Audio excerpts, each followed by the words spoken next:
Mimi kwa majina naitwa Jessica Fedes, mtumishi mwimbaji wa nyimbo za Injili. Najulikana sana kwa jina la maarufu Jessica Fedes kwa nyimbo zangu ambayo wimbo na kutumaini, yote yanawezekana kwa neno, na nyimbo zingine kuna hakuna kama wewe, Simba wa Yuda. Zote nyimbo zangu kufuatia mtandaoni. Mimi ni mzaliwa wa Kigoma, wilaya ya Buhigwe, kijiji cha Kinazi. Nimeokoka na mpenda Yesu. Nina mume na watoto. Bwana amenibariki. Na ndiyo maana nimekuja hapa kutoa ushuhuda jinsi gani ambavyo Mungu aliniita ili nimtumikie kwa njia hii ya uimbaji. Karibuni musikie ushuhuda wangu. Bwana awabariki sana. Mungu aliniita nikiwa mtoto mdogo. Nilianza kumjua Mungu nikiwa mtoto mdogo. Sawa na lile neno la maandiko a kitabu cha Yeremia sura ya 1 kifungu cha 5, neno la Mungu linasema, kabla sijakuumba katika tumbo nalikujua, na kabla hujatoka tumboni nalikutakasa, nimekuweka kuwa nabii wa mataifa. Kwa hiyo mimi nilianza kumjua Mungu nikiwa mtoto mdogo, zaidi nikawa nafuatia mama akiwa anaenda kwenye mikutano, nikatamani kujihusisha na vipindi vya kanisani, nikawa nimeokoka nikiwa mtoto mdogo. Nimesoma shule baada ya kumaliza shule ya msingi, darasani nilikuwa nafanya vizuri. Lakini kwa sababu nilikuwa nimebeba kusudi la Mungu bila kujua, sikuweza kufaulu darasa la 7. Kipindi namaliza darasa la 7, shule yetu ilifungiwa kufaulisha miaka 3 kwa sababu ya adhabu ya walimu waliopiga wanafunzi mpaka wanafunzi wakaenda kulazwa. Kwa hiyo ikapelekea shule yetu kafungiwa kufaulisha wanafunzi kwa miaka 3. Ndani ya hiyo miaka 3 na mimi nikawa nimemaliza, lakini kiwango changu cha elimu kilikuwa kizuri. Tangu darasa la 1 mpaka la 7 nilikuwa nafaulu vizuri kwa kushika namba 1 hadi namba 3. Baada ya hapo nilipomaliza shule nikawa na wito wa kufundisha Sunday school kanisani. Nikaenda hata kusomea chuo cha Sunday school. Niliosomea chuo cha Sunday school kule chuoni nikapata nafasi ya kwanza, nikapewa zawadi kwa ajili ya masomo. Baada ya hapo nikajisikia kuendelea na elimu ya dunia. Yaani niendelee kusoma, nikaenda kusomea unesi. Chuo kimoja cha Matiazo huko Kigoma.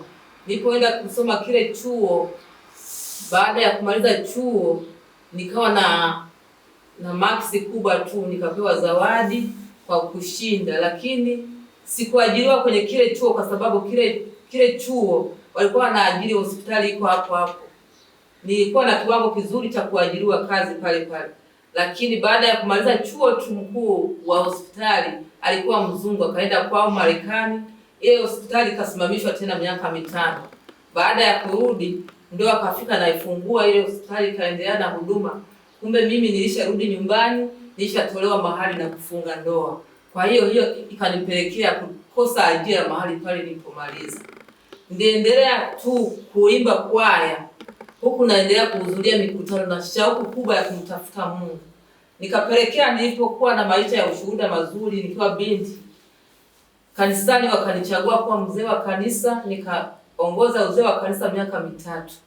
Baada ya hapo nikawa jisikia wito wa kuendelea kumtumikia Mungu. Kwa hiyo nilipoendelea kuimba kwaya ikabidi niache kuimba kwaya. Nilipoacha kuimba kwaya nikapatwa na ugonjwa. Huo ugonjwa ulikuwa mkubwa ambao ulinipelekea kuwa na hali mbaya. Ugonjwa ulinishika nikiwa nimezaa mtoto wa 5, ana miaka 2. Nikashikwa na ugonjwa wa ajabu. Nikasikia kwenye kifua kama nimebeba kilo 100 za mchanga. Halafu kwenye moyo unaumia sana. Yaani moyo unaumia kama vile usaha, unatafuna kama vile usaha, halafu moyo unakimbia. Wakanipeleka hospitali wakakosa ugonjwa. Kituo cha afya wakakosa ugonjwa. Yaani ile tatizo likanipelekea kwamba likinishika nilikuwa na hema kwa mabata. Halafu jasho linafumuka, naishiwa pumzi, nakuwa na hali mbaya. Kituo cha afya wakakosa ugonjwa. Wakanipeleka hospitali ya Kitete wakakosa ugonjwa, wakakata rufaa niende Bugando mwaka 2007. Nilipoenda Bugando, sikufikia hospitali, nilifikia kwa ndugu. akawa ananipeleka kwenye vipimo Bugando. Safari ya kwanza nikaonana na madaktari wakapima, tatizo halikuonekana.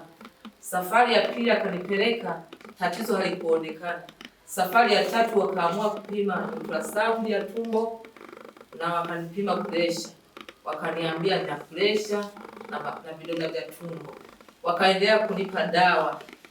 Nikaendelea kuzitumia, zinaisha, tunaenda kuchukua zingine, lakini hali ndivyo iliendelea kuwa mbaya. Baada ya hapo wakanishauri kwamba wanipeleke kufanywa maombi. Wakanipeleka kwenye mkutano kuombewa. Pale kwenye mkutano kuombewa sikupona, nikarudi. Nilivyorudi nikajifikiria, nikasema ngoja nimulilie Mungu. Pale chumbani nikaanza kuomba. Nikasema Mungu, naomba unisamehe yale yote ambayo nilifanya kinyume na wewe. Natazama Baba, hali yangu ni mbaya.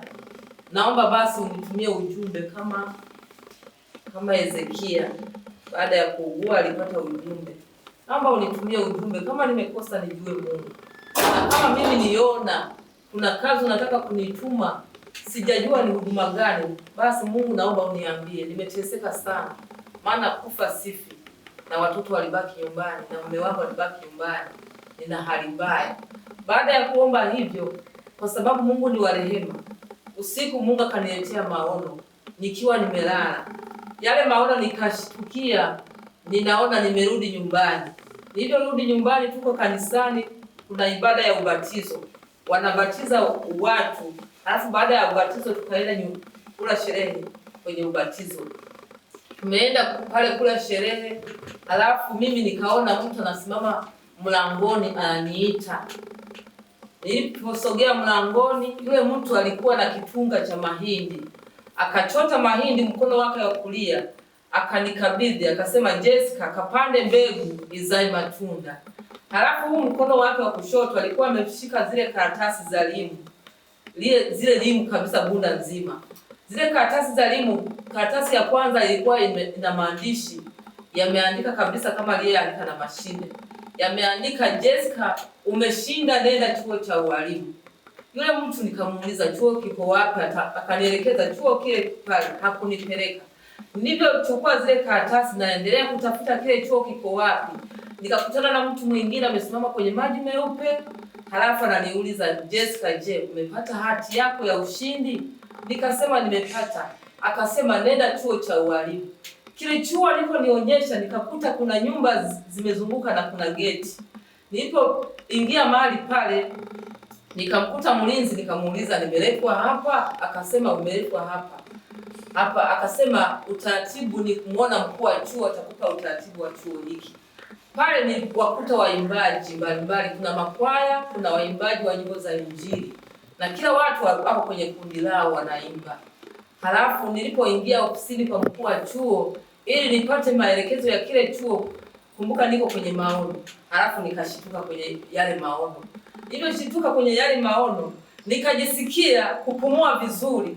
Kila ambacho kilikuwa kimebana kwenye moyo, na ule moyo uliokuwa unakaa unakimbia, halafu unashindwa hata kuongea, nikajisikia kama kimeondoka. Nikasimama, nikajisikia nina nguvu. Halafu nikaanza kurukaruka chumbani, nikajisikia kama nimepona. Asubuhi nikawashuhudia wenyeji wangu, nikasema usiku Mungu ameniponya, nikawashuhudia ule ushuhuda jinsi ambavyo Mungu aliniletea yale maono. Hawakuamini kitu hicho, wakasema ngoja tukupe mazoezi ya kazi. Wakaanza kunipa zoezi la kusonga ugali. Nikasonga ugali, watoto wakala. Wakachota dumu la maji la lita 5, wakanipa tuchukulie hilo dumu la maji, nikalichukua. Halafu wakanipa testi ya kunyenyua ndoo ya lita 10, nikanyenyua. Halafu wakasema ngoja turudi hospitali. Tuliporudi Bugando kwenye kipimo, wakanipima, wakasema ile pressure mbona imeisha, lakini tutamwandikia dawa za kutumia Kigoma. Tunamruhusu sasa arudi Kigoma. Tutamwandikia dawa, zikimalizika atakuwa ananunua huko kwenye famasi. Basi nikarudishwa Kigoma nikiwa nimepona kabisa, najisikia nimepona na nguvu na uwezo wa kula chakula vizuri. Nikafika na shuhudia kanisani, kabidi niendelee kutumia zile dawa, zikiisha wanaenda kununua famasi Kigoma. Na gharama yake ilikuwa kila mwezi dawa ni za 30,000. Sasa ikabidi nimwombe Mungu, nikasema Mungu, sasa nitaishije tena kwenye hizi dawa kila wakati, miezi na miezi. Maana waliniambia kila siku lazima nimeze vidonge kwa ajili ya ule moyo, ili moyo ukae sawa. Kwa hiyo nikaomba tu kwa imani, nikasema Mungu nisaidie. Maisha yote wameniambia hakuna mwanzo wala mwisho. Nikasema Mungu nisaidie. Sitakuwa na uwezo wa kununua dawa kila mwezi, na huku nina watoto na familia na siku nafanya kazi. Basi Mungu akanisaidia, ile tatizo likaisha. Hivyo isha, nikaendelea kuimba kanisani kama mwimbaji. Baada ya hapo niliona kama kabisa nimepona na nguvu zimerudi kabisa za kufanya kazi. Nina uwezo wa kwenda shambani kulima kama kawaida, na uwezo wa kufanya biashara niliyokuwa naifanya ya kununua dumu la mafuta la lita 20 na limimina lile dumu la mafuta wakati wa kuuza. Nikasema nimepona, narudi kufanya kazi zangu. Nikarudi ile biashara, nikarudi kwenda shambani. Kwa hiyo nikajisahau sasa kumtumikia Mungu kwa njia ya uimbaji pale kwenye kwaya, kwa sababu nilivyoona nimeanza kufanya kazi, nikawa naenda shambani narudi usiku. Nikawa naenda kufanya biashara, sikumbuki tena kwenye kwaya. Siku moja tena kwenye maono nikaletewa maono, mwenyekiti wa kwaya ananihoji, ananiambia, Jessica, mbona hauonekani kwenye kwaya? Unataka urudi kwenye zile dawa? Hapo nikashituka. Halafu nikaletewa na mtumishi mwingine, nikaona mchungaji amevaa mavazi kora kabisa za kichungaji, ananipiga kichwani. Jessica, mbona hauna masikio ya kusikia? Mbona hutaki kumtumikia Mungu? Nitakupiga. Halafu huyo akaondoka. Baada ya hapo sasa sikushituka, kwa sababu niliona nilishapona. Sasa kuna pigo gani tena? Ninaendelea hivyo. Ile biashara sasa nikaihamisha kupeleka kule ninapoenda kuuzia mkoani. Ikabidi nikachukua chumba cha kuuzia, store ya kuuzia mafuta ya mawese ya huko Kigoma. Basi nilipoendelea kuuza kule, nikauza mwezi mzima na inanipa faida kabisa. Lakini baada ya mwezi ule ugonjwa tena ukarudi. Nikaugua vile kule nilipoenda kuuzia mafuta. Nikakimbilia kanisani. Wachungaji walivyoniona walishituka. Wakasema tukukimbize mlimani. Nikasema nakufa, naomba mnipeleke nyumbani. Siwezi kufika hata mlimani. Mnipeleke nyumbani angalau nifie nyumbani au watoto wanione. Wakanikimbiza na gari kijijini, nikarudi nyumbani. Hali ikawa mbaya.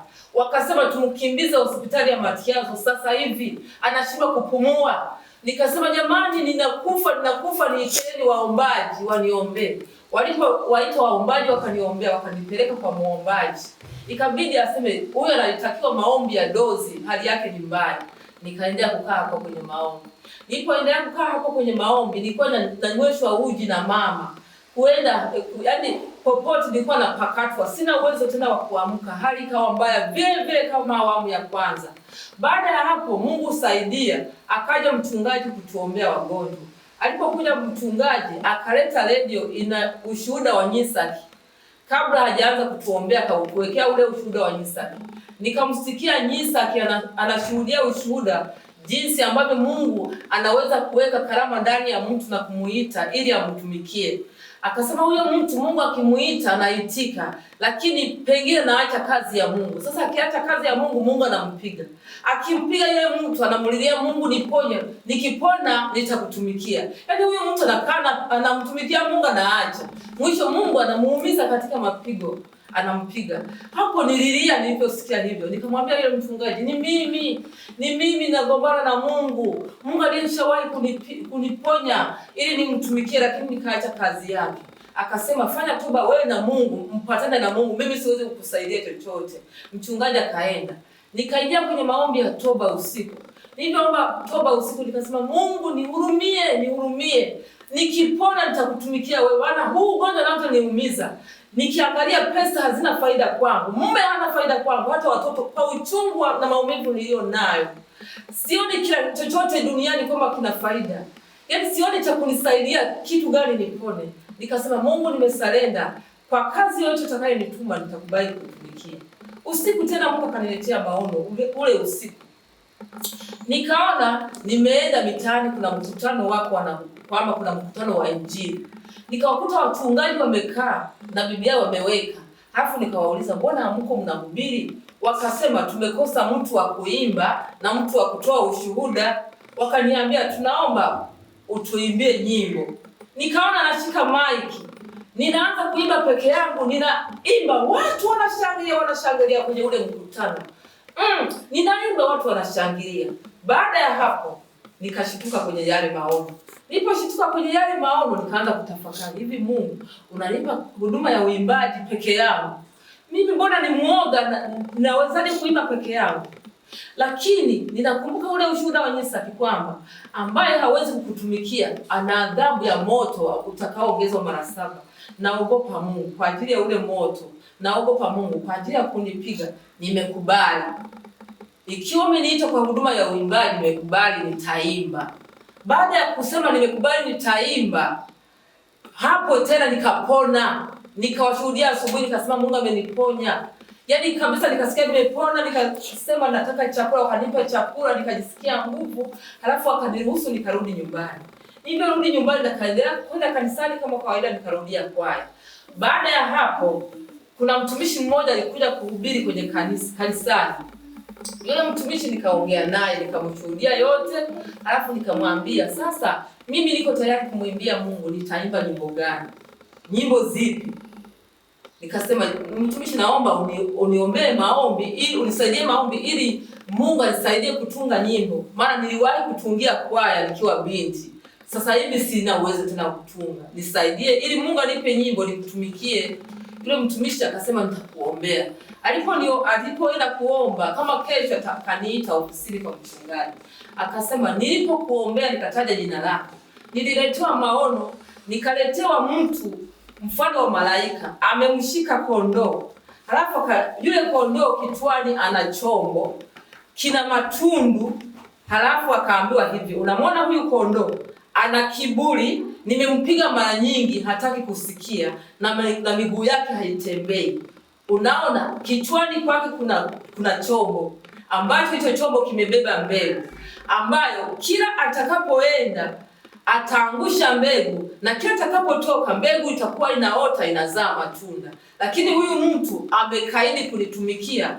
Unaona hii fimbo nitampiga mara ya mwisho kama hataki kunisikia. Nitampiga mara ya mwisho na wala sitasikia mtu yeyote atakayemuombea tena. Yule mtu akaondoka. Aliponiambia hivyo nilisikitika, nikasema kumbe yani ule ugonjwa tena unaweza kurudi. Yaani maumivu yanaweza kurudi tena. Nikasema niko tayari kumtumikia Mungu. Akanishaurija, akasema sasa endelea kushuhudia kwenye makanisa. Mungu atakurehemu, atakuletea nyimbo. Nikaanza kuomba kibali kanisani, niendelee kushuhudia, kutoa ushuhuda jinsi gani Mungu ameniponya. Halafu kama usiku nikasikia sauti nasema kwamba kashuhudie makanisa 20. Nilipopata kibali cha kutoa ushuhuda, nikawa natafuta makanisa, naomba nije kushuhudia. Nimetimiza makanisa 5, nikaanza kupata ufunuo wa nyimbo. Usiku naletewa sauti na wimbo na ujumbe, halafu asubuhi nachukua daftari na kuandika ule ujumbe. Unakuwa wimbo. Halafu nikamwambia mchungaji, naomba nafasi ya kuimba kanisani. Nimepata wimbo. Nasimama pale kanisani naimba kwa kupiga makofi, ndio beat yangu, watu wanacheka. Naimba kwa kutumia makofi, watu wanacheka. Hivyo naendelea na ushuhuda. Mwisho nilikuwa sina hela kwa sababu wakati nina maumivu ya kuugua, mume wangu naendelea kufanya kazi za shamba, biashara ilisitishwa, nikakosa hela. Sasa nilikosa hela ya kuchonga biti. Ikabidi nichukue kibarua cha kulimia mtu. Nikaenda kwenye kibarua nikapata pesa, nikachonga biti. Nikaendelea kutoa ushuhuda, naimbia biti zile nyimbo. Nikafanikiwa kuwa na nyimbo 8. Nilipofanikiwa kuwa na nyimbo 8, siku moja nimeenda kutoa ushuhuda, mtu mmoja akajitolea kurekodi. Akasema, "Hivi natamani kurekodi hizo nyimbo zako." Nikasema natamani kurekodi. Akasema, "Uje Kigoma mjini, nitakudhamini urekodi, halafu nitakuamini utanilipa polepole." Basi nikaenda Kigoma mjini, nikatoa ushuhuda huko, halafu yule mtu akanipeleka studio, akanilipia gharama kwa kunidhamini, nikarekodi zile nyimbo 8, nikawa na audio ya nyimbo 8. Nikaendelea kutoa ushuhuda na kuimba, Baada ya hapo nikasitisha ile huduma kwa sababu ya ubize tena wa kazi. Maana nilikuwa watoto wanaelekea shule sasa. Nikawa bize na kazi. Baada ya hapo tena nilipokuwa na bize na kazi, ule ugonjwa nikasema niende nirudi Mwanza kumtembelea yule mtu aliyenisaidia wakati kipindi naumwa. Nikaenda kumtembelea kule Mwanza. Nilipoenda kumtembelea kule Mwanza, kule nilikaa kule, nikaendelea na huduma ya uimbaji. Kule ule ugonjwa ukanirudia tena. Uliporudi baada ya kubeba ndoo ya maji. Kwa hiyo maana ule moyo ulivyokuwa unaniumiza, nilikuwa sibebi kichwani mizigo mizito. Nikabeba ndoo za maji, unajua mgeni, nikawa zile ndoo zikaniumiza tena. Yaani maumivu yakarudi, yakaanza moja tena. Ule ugonjwa ukaanza moja. Kabidi akawapigia simu wanafamilia, ndio walikuwa wananihudumia, wananisaidia kunitibisha ndugu zangu, familia yangu. Kwa hiyo akawapigia simu akasema mrudishe nini hospitali. Wakanipeleka hospitali, wakawa wanatuma hela za kutibisha, kila kipimo ugonjwa ukakosa, kila kipimo ugonjwa ukakosa. Nikasema naomba mnisafirishe kurudi Kigoma. Wale nisafirisha kurudi Kigoma, ile tatizo ndio likazidi sana. Ilozidi sana. Ile hali ya maumivu ambayo nilikuwa nasikia na ule mzigo mzito na maumivu ya moyo, nikashindwa kuongea. Nikawaambia wao waninunulie daftari. Nikawa natumia kuongea kwa maandishi. Miezi 7 niko nyumbani. Kwa hiyo wakanipeleka tena hospitali. Wakanipeleka hospitali kituo cha afya, wakanipeleka hospitali ya mkoa, wakapima ugonjwa haupatikani. Wakanihamisha hospitali, wakanipeleka Itigi. Kuna hospitali ya RC. Nikapeleka Itigi, wakasema kuna madaktari 3 wametoka Mwanza. Wakanipeleka kwa hao madaktari kupima vipimo vikubwa vya moyo na kila matatizo yote ya mwili. Wakapima, daktari wa kwanza hakupata ugonjwa. Daktari wa pili hakupata ugonjwa. Daktari wa 3 hakupata ugonjwa. Wakasema tumeshindwa kugundua tatizo ni nini. Basi wakaniambia, wakasema huyu tumkatie rufaa ni Muhimbili. Mimi nikasema maombi huwa yananisaidia. Mnaonaje mnirudishe Kigoma nikaombewe? Na tumia kuandika karatasi. Wakakataa, wakasema lazima uende Muhimbili. Akasema yaani kweli dawa naendelea kutumia. Mniandikie dawa za kutumia, nirudi Kigoma waniombee. Wakakataa, wakasema utaenda Muhimbili. Basi mimi kwa sababu nilikuwa na imani na maombi na imani na hospitali, nikasema kwa sababu nimepata dawa nyingi, moyoni nikawaza kwamba mimi naamua kwenda Kigoma ili nipate dozi ya maombi nikiwa nimetulia nyumbani. Basi nikaamua kutoroka. Mume wangu tuko naye ndio ananitibisha. Nikaamua kuchukua hela kwenye mfuko wake wa suruali ili nipate nauli. Nikaenda kupanda basi, nina daftari yangu naandika kwenye karatasi nampa konda. Ninaenda Tabora. Nikakata tiketi nikaenda Tabora. Halafu wakapiga simu wananitafuta, wanaandika message. Mimi nawajibu kwenye message kwamba tayari niko Tabora. Mume wangu akanifuata tukarudi Kigoma. Niliporudi Kigoma sasa, pale bado sijaongea. Naendelea kutumia daftari. Zikaisha daftari zile za aina ya msomi, daftari 3. Na tena karatasi nikitaka kuongea. Hapo watoto wako shule, mume wangu anaenda shamba. Nikibaki peke yangu. Ninaangalia mtu yote anayepita barabarani, napiga makofi ili kumuita, namuonyesha tumbo na njaa. Halafu namuonyesha unga, angalau nipikie uji ninywe au anisongee ka ugali nile. Halafu hapo nilikuwa ile tatizo kile tu nilichokibeba hapa kama mchanga. Nilikuwa natembea pole taratibu naumia, nikitembea haraka naumia, natembea pole. Kwa hiyo nilikuwa siwezi kutembea, nilikuwa natumia kutambaa. Mtu ananipikia uji na kunywa, anayenionea huruma anapikia ugali na kula, maana mume wangu yuko shambani, watoto wako shule. Nikaendelea kuteseka hivyo.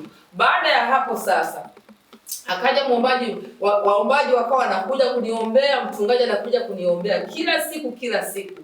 Baada ya hapo, kati ya wale waombaji mmoja akaniletea maono. Akasema mimi niliona kwenye ndoto.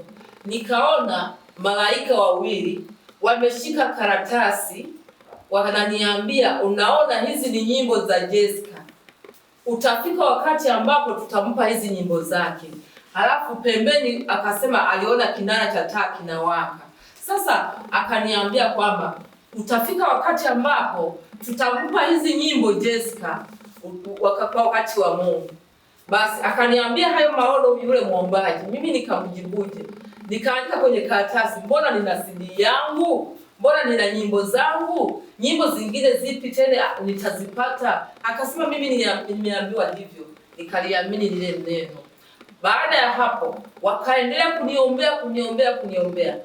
Kuna siku moja waombaji wakaja wakasema leo tubadilishe maombi.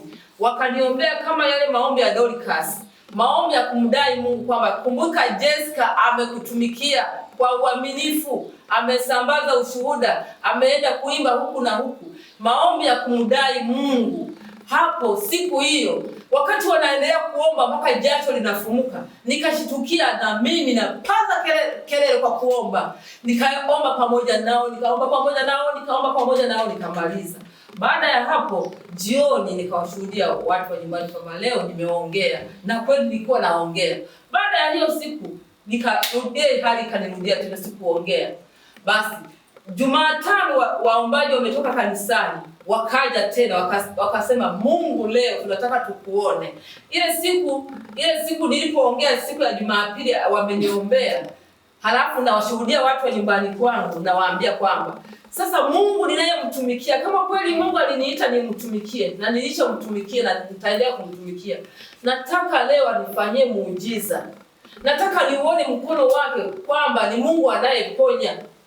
Kama nikasemaje sasa? Kama itafika Jumapili nyingine sijafunguka kabisa na kupona, basi mniitie waganga wa kienyeji wanitibu, ina maana Mungu wangu atakuwa ameshindwa. Basi ningetamka maneno, sikuongea tena hiyo siku ya Jumapili. Wakaja waombaji siku ya Jumatano, wametoka kanisani kwenye Facebook, wakaomba maombi, wakaomba. Kuanzia siku hiyo nilipoomba pamoja nao nikaanza kufunguka sasa. Nikajisikia ule mzigo tena umeondoka, ninaanza kupumua vizuri. Ile hali ambayo ilikuwa inanipelekea kutoongea, yale maumivu ambayo kama usiku ugonjwa ukizidi ilikuwa inatokea hali kwamba nashindwa kupumua, halafu jasho linafumuka, halafu na hema kama bata. Mume wangu anaamsha waombaji usiku wananiombea. Ndio ilikuwa hali yangu kila usiku. Kwa hiyo nilikuwa kwenye mateso makubwa. Baada ya hapo sasa nilipoanza kuongea, nikawa naanza kuongea taratibu, mwisho nikaanza kujifunza kuimba zile nyimbo zangu. Kumbuka wakati ambapo nilikuwa siimbi zile nyimbo zangu, niliwaambia watu sitaki kuzisikia. Wakizipiga zile nyimbo zangu nilikuwa nadondosha machozi maana siwezi kuongea. Lakini nilipoanza kuongea tu baada ya kuombewa, nikapokea huo muujiza, nikaanza kuimba tena. Baada ya hapo kuanza kuimba tena, nilipoanza ile huduma ya kuimba tena, kabla sijapona kabisa nikaenda kwa muombaji mmoja kijiji jirani. Nikaenda kumwambia yule muombaji. Kabla sijaanza kuimba yule muombaji nilienda kabla sijaanza naye kwa Mama Daudi wa Kizenga. Nilipoenda pale kwa yule muombaji nikamwambia mimi na tatizo linalonisumbua la moyo. Wakati ananiombea amenishika mkono hivi, nikaona anakatisha maombi. Halafu anaikitika. Halafu baadaye kaniambia Jessica, kumbe umebeba huduma ya uimbaji. Nikasema umeonaje? Nimeambiwa wakati na kuombea nimesikia sauti inaniambia muulize huyo Jessica amekubali kunitumikia, muhuri mbinguni ugongwe, muulize mara 3. Kama atakubali kunitumikia, muhuri ugongwe. Akaniuliza, nimeambiwa umekubali kumtumikia Mungu, muhuri ugongwe. Nikasema mtumishi, nilishateseka sana. Kwa sababu hii mimi leo na surrender kwa huduma yote utakayonituma Mungu, nimekubali kumtumikia. Basi akarudia kuniombea. Akaniombea tu akasema Mungu amekubali kutumikia kwa huduma yote utakayomtuma. Alipoendelea kuomba akaambiwa huyu ni muimbaji na akaona walimu wawili wanashuka, akasema nitampa walimu wawili wa kumfundisha nyimbo. Baada ya hapo nikarudi nyumbani. Niliporudi nyumbani tena, halafu niliendelea kumtumikia Mungu. Lakini nimeanza tu huduma ya uimbaji. Halafu kukaja mjumbe kutoka Dar es Salaam. Anaishi kijiji jirani karibu na kijiji chetu. Akatumwa, akaonyeshwa sura, hakuambiwa jina. Alipokuja kule Kigoma, akaja sokoni, akaniona, nilikuwa kipindi hicho nina mimba. akaniona, akamuita mtu, akasema huyu mtu namjua yeye. Kutoka Dar es Salaam mpaka kuja huku nimetuma ujumbe. Sasa nilipotuma ujumbe sikujua ni nani. Sasa nilipoiona hii sura hapa sokoni nimejua ni huyu. Unakajua kwake? Yule mtu akasema nakajua. Yule mtu aliyemuuliza akanipigia simu, alikuwa na namba yake. Akasema Jumamosi nakuja kutembelea, tuna mtumishi tunakuja kwako. Mimi sikujua wanakuja kufanya nini. Nikawakaribisha wakaja. Yule mtu akasema mimi nitokea huko kijijini lakini naishi Dar es Salaam. Najua hunifahamu. Akasema sikufahamu maana unatoka kijiji kingine. Akasema nalionyeshwa kwenye maono nikakuletewa wewe kama nilivyokuona sokoni. Nilivyoletewa sura yako nikaambiwa huyu mtu ndani yake kuna kipawa cha uimbaji, kipawa cha kuhubiri, kipawa cha kufundisha neno na kuombea wagonjwa.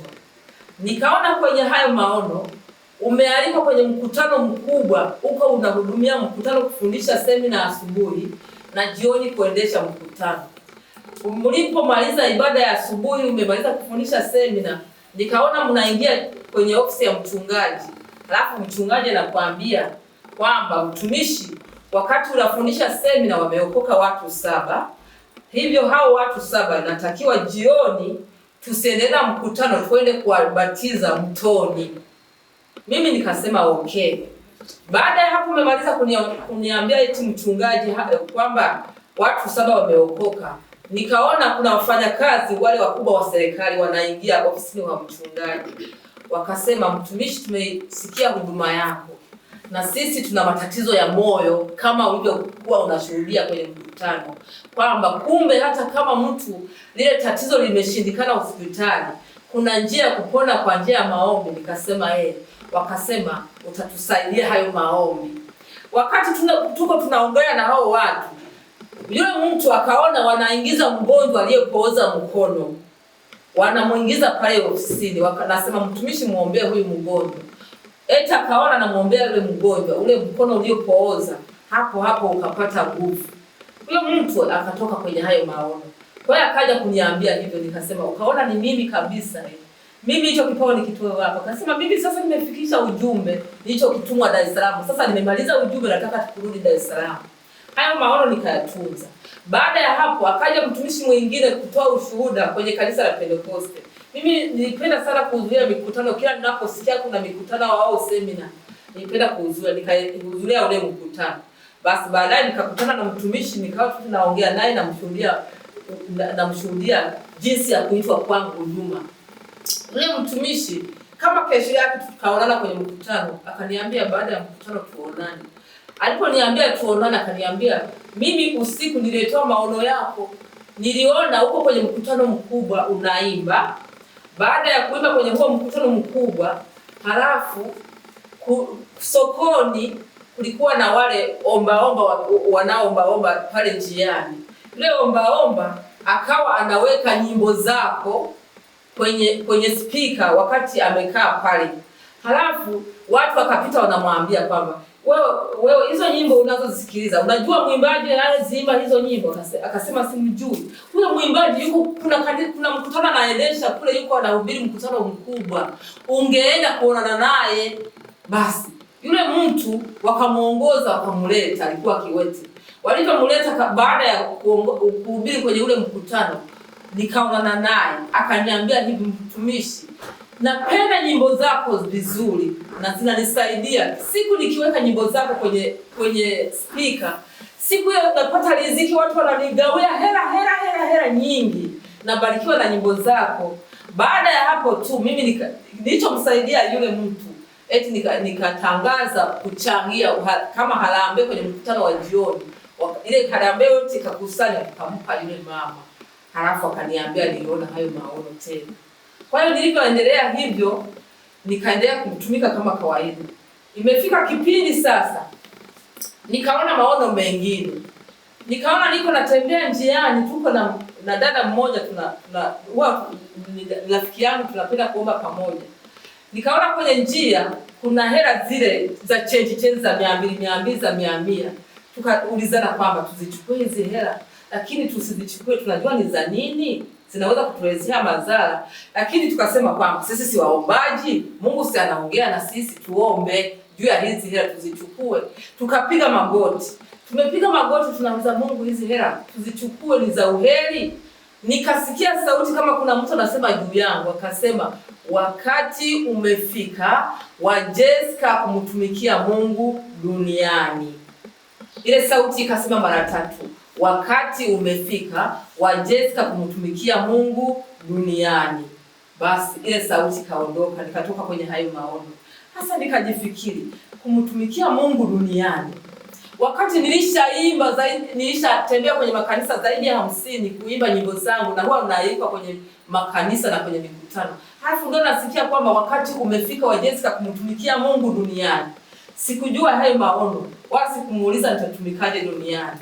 Basi mhubiri tena akaja kutoka Mwanza, akaja kanisani kwetu, nikamwambia hayo maono, akasema kwamba nikamsimulia juu ya zile elimu zilizopokea kule Mwanza na jinsi nilivyoambiwa nenda chuo cha ualimu. Akasema sasa naomba nikushauri uende chuo cha ualimu. Nikasema hiyo itanisaidia, maana ninavyoendelea kwenda kuimba kwenye makanisa wananipa na nafasi za kuhubiri na kufundisha semina.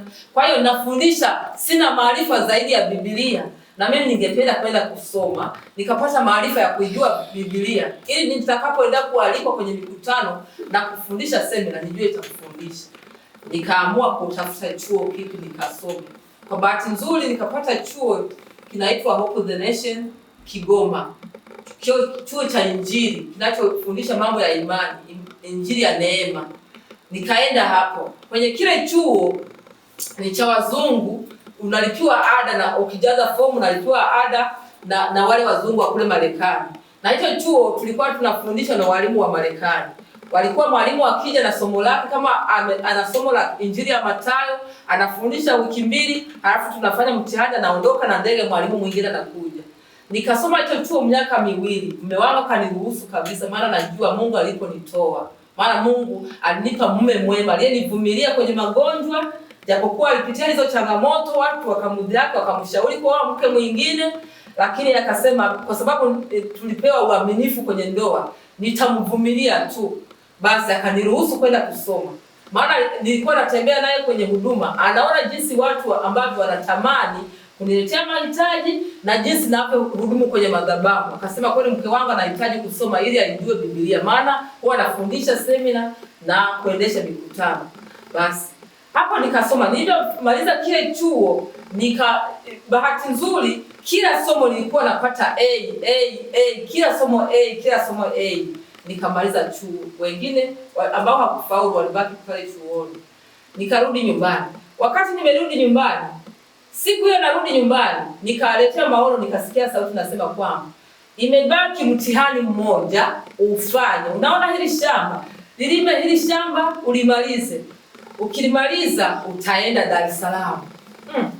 Nikaisikia hiyo ndoto. Halafu kamwambia mume wangu, Mungu alishaniambia nitaenda na mimi Dar es Salaam. Nasema tena kama utani tu. Sikujua Dar es Salaam naenda kufanya nini. Basi nimeendelea kutumika hivyo. Wakati sasa nikawaza sasa, nikasema kweli injili yangu ya uimbaji inabakia zaidi hapa Kigoma ambapo wananifahamu.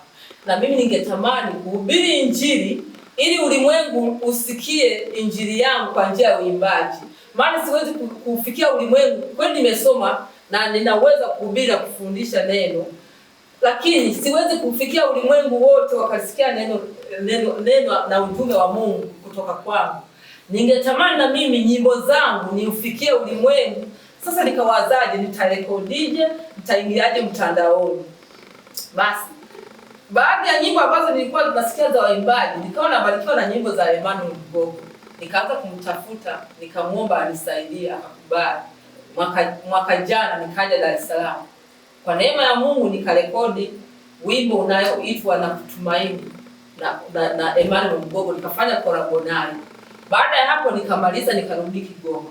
Niendelea kukaa Kigoma, nikawaza tena, kasema sasa mtandaoni kale ka wimbo walisha kachoka. Japokuwa niliingiza na audio zile ambazo nilikuwa naimba kijijini, kwa sababu ile audio ya kwanza pale kwenye maono ya wale walioniletea kwamba tutampa nyimbo zetu. Halafu kuna maono mengine niliwahi kuona kwamba walimu wawili wananifundisha nyimbo, ninashindwa kuidaka ile sauti yao ni ngumu. Nikawaambia nina CD yangu. wakaichukua ile CD wakaitupa. Walioitupa akasema tunakupa nyimbo zetu. Kwa hiyo baada ya hapo sasa, flash niliyokuwa naitumia ile CD ya kwanza, albamu ya kwanza ilipotea, memory card ikapotea, wote waliokuwa wana zile nyimbo wakazifuta. Ikabaki ile albamu ya kwanza ikapotea, sawa na yale maono. Kwa hiyo nikawa nababia kwa kutunga wimbo mmoja mmoja. Ile nimesubiri zile nyimbo nilizoambiwa kwamba Mungu si aliniahidi atanipa nyimbo nyingine. Kwa hiyo hapa sasa nikawaza tena kwamba kweli nilishaingia mtandaoni ili kutuma ili injili isambae dunia nzima, iwafikie watu pale ambapo sijawafikia watu. Nikawaza tena kurudi Dar es Salaam kwamba ningerudi tena Dar es Salaam, lakini hii huduma inachukua gharama. Sasa gharama, mume wangu tena atanisaidia mara ya pili? Ndugu zangu, familia walionisaidia kurekodi mara ya kwanza watanisaidia kweli? Nikamshirikisha mume wangu. Nilikuwa nawaza kurudi tena Dar es Salaam, akasema hauwezi kwenda kule, bado tunasomesha watoto na bado tumepeleka mtoto private. Uingize mambo yako, tutatoboa na maisha yetu ya kijijini na uchumi wetu. Nikasema hapo ni kweli. Nikasema ngoja nianzishe kabiashara. Nikaanzisha kuchoma chapati na kupika uji sokoni. Nikatafuta ile hela. Nikabahatisha kwa miezi 6 nikaitimiza. Nikawasiliana huku ili nije kurekodi. Nikafika tena huku kurekodi. Mungu akanipa wimbo kwenye kitabu cha Luka Mtakatifu sura ya 8, zile habari za mpanzi. Akasema ndo ujumbe nakupa, mpanzi alienda kupanda mbegu. Nikasawazisha na yale maono ya yule mtu aliyenipa ile mbegu ya mahindi kwamba kapande mbegu izae matunda. Kwa hiyo nikatunga wimbo ambao nimeshuti sasa hivi, ambao una wiki moja, ambao unasema kwamba yote yanawezekana kwa neno. Nadhani wote mmesikia hiyo nyimbo. Ni ujumbe ambao nilipewa kwamba habari za mpanzi. Kwa hiyo namshukuru Mungu, nilivyokuja nimefanikiwa, wamenisaidia, nimerekodi hiyo nyimbo na nyimbo iko mtandaoni. Najua kwamba watu mnaendelea kubarikiwa na huo ujumbe wa neno la Mungu kwamba yote yanawezekana kwa ajili ya neno la Mungu na yote yanawezekana kwa imani. Na katika neno hilo sasa, na ukilinganisha na huu ushuhuda wangu kwamba ugonjwa ambao ulikuwa unanisumbua, kwamba niliendelea kutumia dawa, lakini kwa njia ya maombi Mungu alinisaidia kwa kutangaza rehema akaniponya. Kwa hiyo inawezekana na wewe unayenisikiliza hapa, nikutie moyo.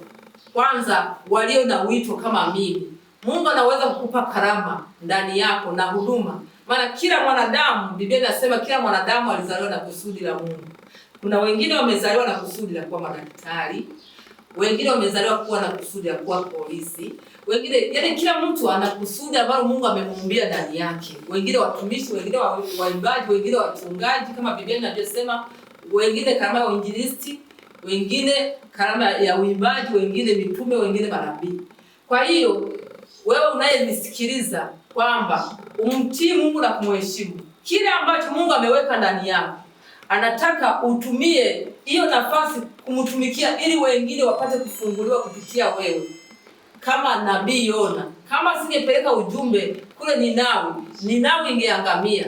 Lakini kwa sababu alitii sauti ya Mungu, akakubali kwenda Ninawi ilipona mji mzima kwa ajili ya mtu mmoja.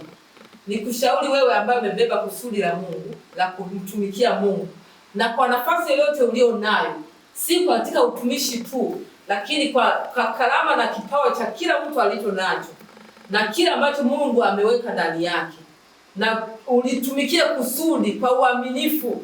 Uliyepewa kusudi la kuwa mganga kuwatibu watu, simamia kusudi hilo la Mungu kwa uaminifu. Wengine wamepewa kipawa mbalimbali, kila mtu na nafasi yake. Wengine ni wafanya biashara tu. Kila mtu na nafasi yake aliyopewa na Mungu. Kwa hiyo kila mtu asimame kwenye nafasi yake na kusudi ambalo Mungu amemwekea hapa duniani kutumika. Kwa hiyo mimi nimeuona mkono wa Mungu.